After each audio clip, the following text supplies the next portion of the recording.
शक्यो वारयितुं जलेन हुतभुक्छत्रेण सूर्यातपो नागेन्द्रो निशिताङ्कुशेन Samdo दण्डेन गोगर्दभौ व्याधिर्भेषजसङ्ग्रहैश्च विविधैर्मन्त्रप्रयोगैर्विषं सर्वस्यौषधमस्ति शास्त्रविहितं मूर्खस्य नास्त्यौषधम्. Today we sit with one of the most famous and most fearless verses in all of Sanskrit wisdom literature. It comes from the Niti Shataka of Bhartrhari and it makes a startling claim. Everything in this world can be remedied except one thing. Listen to the verse first.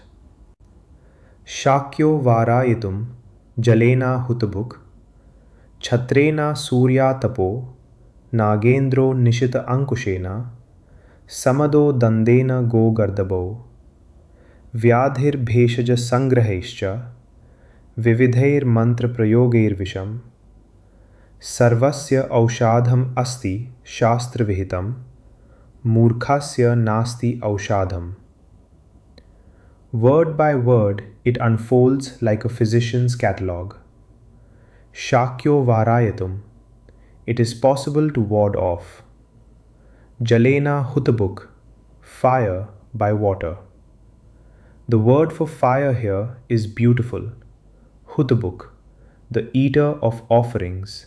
Fire seen as the mouth of the gods. Chhatrena surya tapo, the blazing heat of the sun by a simple parasol. Nagendro nishita ankushena, Nagendra, the lord of elephants, a mighty bull elephant, and Samada, which means in rut, maddened, intoxicated.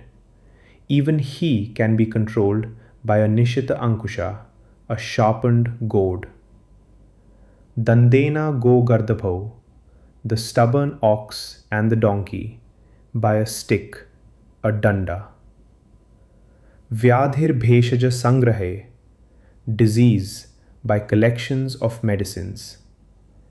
Vividher mantra prayogair visham, even poison by various applications of mantra, for in the ancient world the curing of poison was a recognized science. And then the summary. Sarvasya aushadham asti shastra vihitam. For everything there exists a remedy prescribed by the Shastras, the systematic sciences. And then the hammer falls. Moorkhasya naasti aushadham. For the fool there is no medicine. Who wrote this? Bhartrhari, who tradition remembers as a king of Ujjain around the 5th century, a man who ruled, was betrayed in love, saw through the vanity of the court, and renounced his throne. This verse comes from the opening section of his 100 verses on wise conduct, a section actually titled the Moorkha Paddhati, the chapter on fools. And here is the crucial point. Bhartrhari is very clear that the Moorkha, the fool, is not the simple, uneducated person. He says elsewhere in the same chapter that an ignorant man is easy to please, and a wise man even easier. But the man puffed up with a small fragment of knowledge, him, even the creator god Brahma, cannot satisfy. The fool is not the one who lacks knowledge. The fool is the one whose little knowledge has hardened into unteachable certainty. Now, why is there no medicine? Look carefully at the structure of the verse, because the answer is hidden in the list itself. Every affliction named, fire, sunlight, the elephant, the beasts, disease, poison, is external to the instrument that applies the cure. Water touches fire. The goad touches a nerve. Medicine reaches the tissue. But the medicine for foolishness is right understanding. and understanding can only enter through the buddhi, the discerning faculty of the mind. And in the fool, the buddhi itself is what is sick. The patient's mouth is the disease. Every correction you offer must pass through the very faculty that is corrupted, and that faculty rejects it on arrival. The word moorkha comes from the root muh, to be stupefied, the same root that gives us moha, delusion. And delusion has a terrible property that disease does not. Disease announces itself through pain, but delusion announces itself as clarity. The fool does not feel foolish, he feels certain. There is a second insight tucked into this verse, and to me it is the sharpest.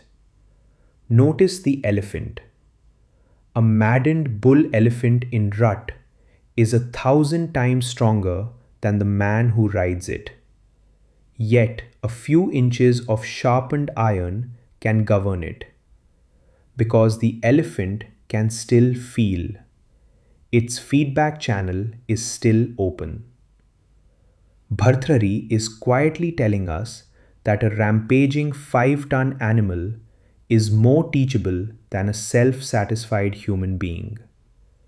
Which means wisdom is not defined by how much you know. Wisdom is defined by whether you still feel the goad, whether you remain correctable. Modern psychology arrived at the same place. The Dunning-Kruger effect shows that the skill needed to do something well and the skill needed to judge how well you are doing are the same skill. So the incompetent are doubly cursed. They fail and they cannot see that they fail. The Hebrew book of Proverbs says you may grind a fool in a mortar with a pestle, and his folly will not depart from him.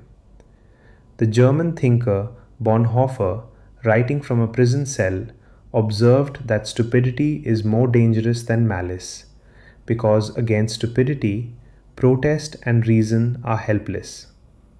And the physicist Feynman gave science its first commandment: you must not fool yourself, and you are the easiest person to fool. Another Sanskrit verse completes the picture. Upadesho hi moorkhanam prakopaya na shantaye. Advice given to a fool inflames him rather than calming him, like feeding milk to a serpent, which only becomes more venom. So what do we do with this verse? Two things. One turned outward, one turned inward. Outward, this is triage.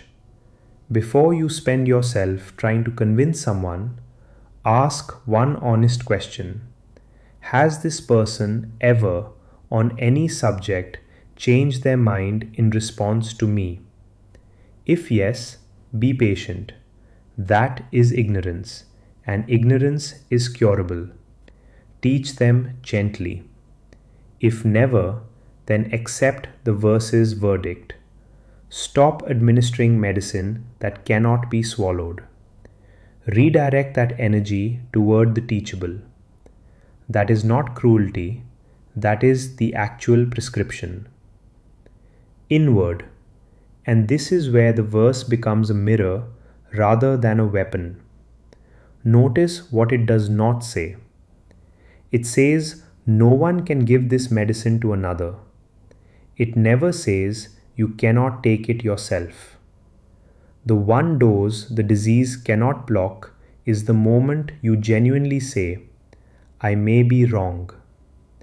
In that instant, the buddhi has already turned and the cure has already begun. So here is a practice for today.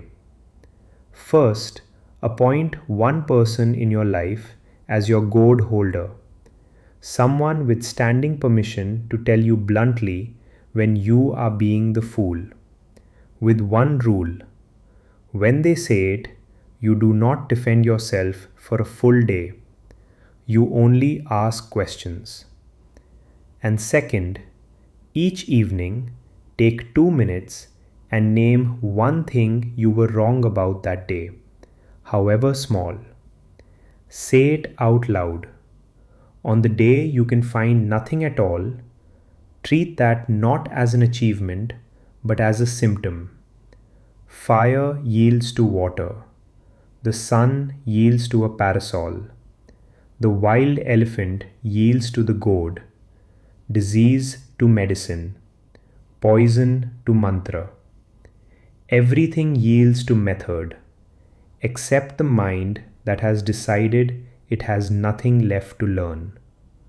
Moorkhasya naasti aushadham.